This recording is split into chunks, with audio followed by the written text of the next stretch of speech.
Guys, so ito na tayo no sa naputol ko na yung mga cuttings natin. So ito na sila. Kung napapansin nyo, hindi sila pare-parehas ng haba. Merong mas mahaba, merong naigsi. So yung nano kasi natin sa kanila, yung bago tsaka yung may ugat, hindi na natin masyado inano yung mother plant nila kasi haba din naman to. So halika, samahan nyo kapag lipat na natin sila.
Guys, no, sa hindi po pala na kakaalam no na kung bakit mahal tong vanilla orchids. Actually, hindi po yung puno ang mahal dito, yung bunga niya po. Yung nagiging bunga niya po, yun po yung ginagawa kong yun po yung mahal na talagang na binibili ng per kilo na ginagawang spices po. So kaya din po siya mahal kasi matagal po yung ano niya. Kung yung bunga ang hahabulin nyo in terms of yung ROI o return of investment na tinatawag, mas medyo matagal yun kasi ito po minimum na 3 years bago ko siya makapagpabunga. Tapos ang ano pa ho, no, kailangan yung tinanim mo within 3 years hindi mo siya puputulan ng mga sanga o ng kukunan ng cuttings para i-propagate. Kasi mas lalong tatagal yung ano niya, pagbubunga niya pagka ganun po yung ginawa nyo. So kaya mahal po siya. So ang ano po niyan, kung ano mag-uumpisa ka ng ganito na yung bunga ang hahabulin mo, dapat marami kang ng cuttings na for planting na hindi mo siya gagalawin simula ko pagka tanim, tapos after 3 years ka pa mag-uumpisang mag-start umani ng magiging bunga niya na binebenta. Ganun po siya ano po. So yun po ay impormasyon na nabasa lang din natin at saka napanood din lang natin sa YouTube tsaka dun sa mga na interview na nagtatanim po ng ganito na pinabubungan nila at yung bunga nga po ang binebenta nila. So ito pong mga ano natin na to, binibenta rin po natin to. So kung meron po mga kagusto sa inyo, message nyo lang po ako. At yung po naman yung pagpa-price natin depende po dun na sa haba.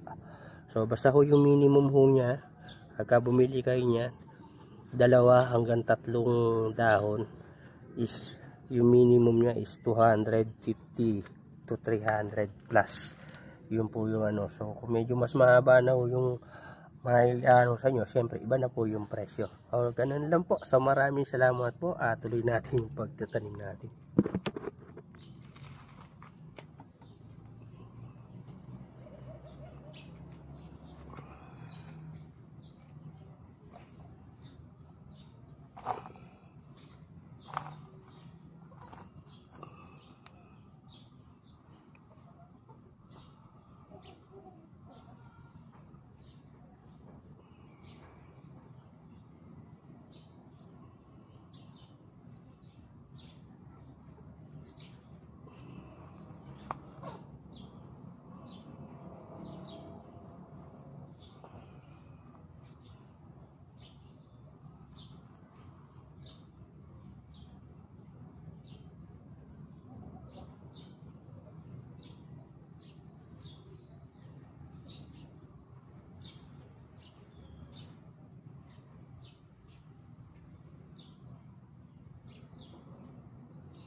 So ayan guys, ito na yung bago natin na natanim. Bali 2, 4, 6, 8, 10 po siya na bago na natanim natin.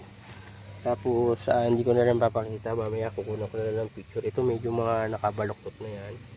Lalagyan natin ng tukod na, ito kaya nito, tukod na ito, nagano ko ng kawayan para diretso siya habang humahaba siya. So ayan po, sana nagustuhan nyo yung ating paglilipat ng mga vanilla orchids natin. So maraming salamat po sa panonood. Thank you for watching. At lagi niyo pong tandaan, paki-follow po at like yung paki-share na rin po yung aking FB page at saka yung aking YouTube channel, Joel Nahil. So yun po, maraming salamat po ulit at happy planting.